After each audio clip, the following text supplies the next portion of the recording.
guys, it sounds like you guys have caught up with me. So I'm going to read some more chapters of our book. And now we have Mr. Miles here joining us. So hopefully he stays asleep. Okay. So chapter 19 says, "This week zipped by. I studied at school every day with Catherine, after school every day with Mrs. V, and every evening at home as well. I reviewed words from all levels of my board. I practiced spelling long words and matching facts and dates. I made up my own games. Mom quizzed me about flowers and medical terms. Dad asked me questions about economics and retail management and sports, and I swallowed it all. Sometimes I sit in my room and I just type in new sentences for Elvira to say, one letter at a time. It takes hours. But once an entry is in, all I have to do is push one button and the whole sentence will be spoken for me. I guess the question I get asked the most in a lot of strange variations is, what's wrong with you? People often want to know if I'm sick or if I'm in pain or if my condition can be fixed. So I prepared two answers, one that's polite but kind of wordy, and one that is a little smart mouthed. To those who are genuinely concerned, I push a button and say, I have spastic bilateral quadriplegia, I don't know how to say that, also known as cerebral palsy. It limits my body, but not my mind, I'd make Elvira say. I think that last part is pretty cool. To people like Claire and Molly, I'd say, we all have disabilities. What's yours? I couldn't wait to use that one. When I showed Mrs. V, she laughed so hard she snorted. Now it's the Saturday before tryouts, and Mrs. V and I are sitting outside on our front porch. I'm wearing a light jacket, but it's one of those rare warm February days that fools the flowers into thinking spring's here. I want to warn the little buds and say, wait, it's gonna snow next week. Stay put for another month. But every year, the early spring flowers shiver in the last snow of the season. We watched wisps of clouds hover over us. A canary-colored goldfinch is perched on the railing. It's looking at the empty bird feeder dangling above it. If he could talk, I bet he'd ask for thistle and more warm days like this. What would you do if you could fly? Mrs. V asks as she glances from the bird to me. Is that on the quiz? I type into my MetaTalker and ask as I type, grinning as I type. I think we've studied just about everything else, Mrs. V chuckles. I'd be scared to let go, I type. Afraid you'd fall? She asked. No, afraid it would feel so good. I would just fly away. It took me a long time to type that out. She's quiet for a very long time. Finally, she says, you are a bird, Melody, and you will fly on Monday when you take that test. I hear our front door slam shut next door, and I wave to Mom and Penny as they wander over to the porch. Butterscotch, clearly happy to be unleashed, bounds next to them, sniffing the base of every tree. Penny walks with such determination, her face alternating between frowns and smiles as she concentrates on marching down the path between our two houses, then climbing the front steps with both hands and both feet. She's wearing her puffy winter jacket and the hat of the day, a blue straw thing that is scrunched and crooked from her sitting on it so many times.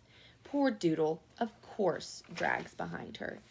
Dee Dee, she cries as she finally gets to the top step. I'm still boggled by how easily she does stuff. I touch the sleeve of Mrs. V's dress as I think about what she asked me. Freedom, I typed, pointing at Penny. Freedom. Mrs. Valencia nods, and she understands. Wow, what a glorious day, Mom says, breathing deeply. You think we're done with winter? More cold coming, I type. You're right, but it sure is a nice preview, Mom says as she unzips Penny's jacket. How's the study team progressing? Butterscotch rests at the bottom of the steps. I swear the dog looks like she's smiling. Good, I say through my MetaTalker. Violet, you're amazing, Mom says. The time and effort you've put into teaching her and getting her ready for this test, and she breaks off, blinking hard. You must have taught her thousands of words. Nobody seems to be amazed that Penny's soaking up and learning thousands of words, Mrs. V replies with a shrug. Melody's no different.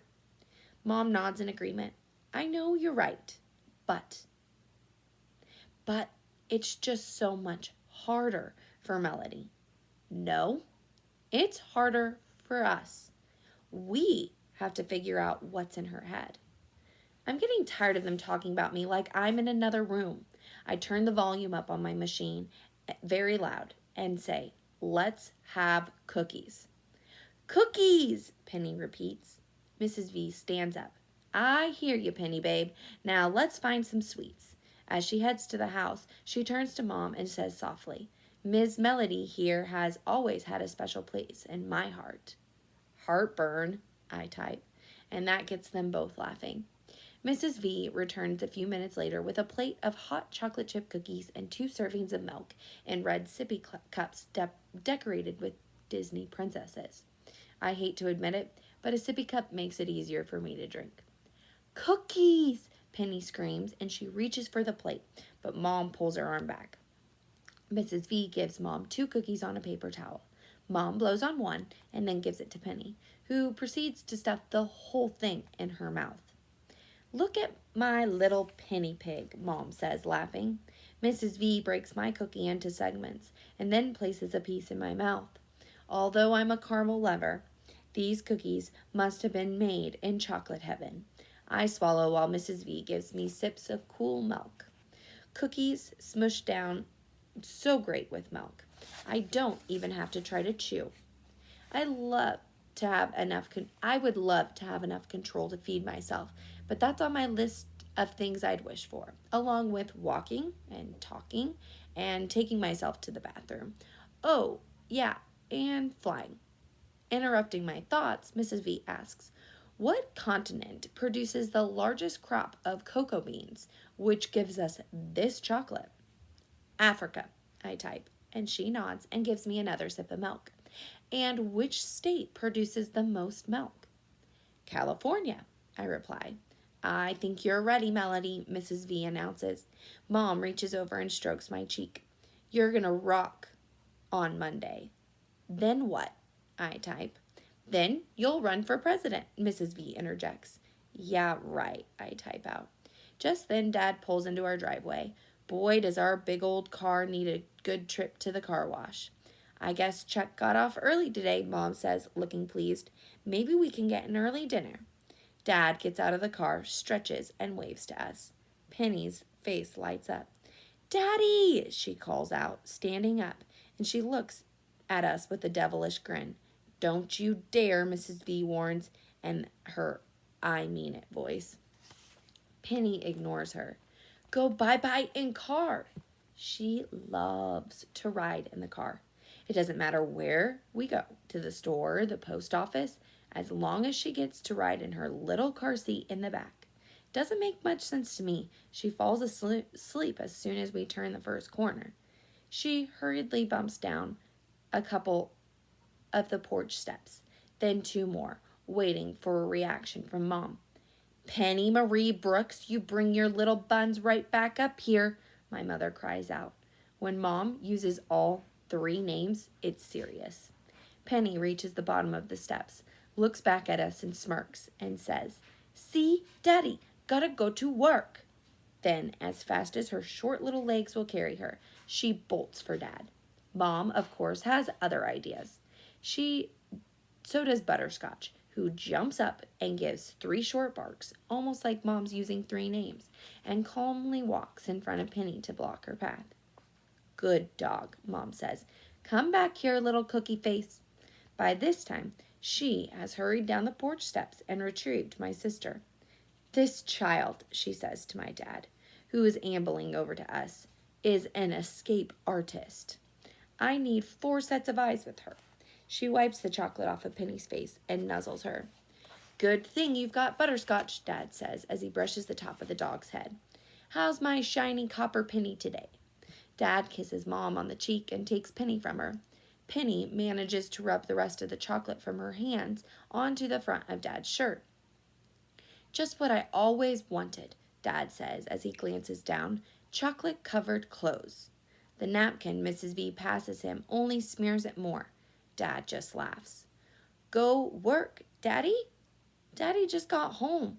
Give me a break, kiddo. He hands Penny gently to Mrs. V and then sits with Mom on the porch swing. And how's my favorite melody? He asks me. Super, I type on my machine.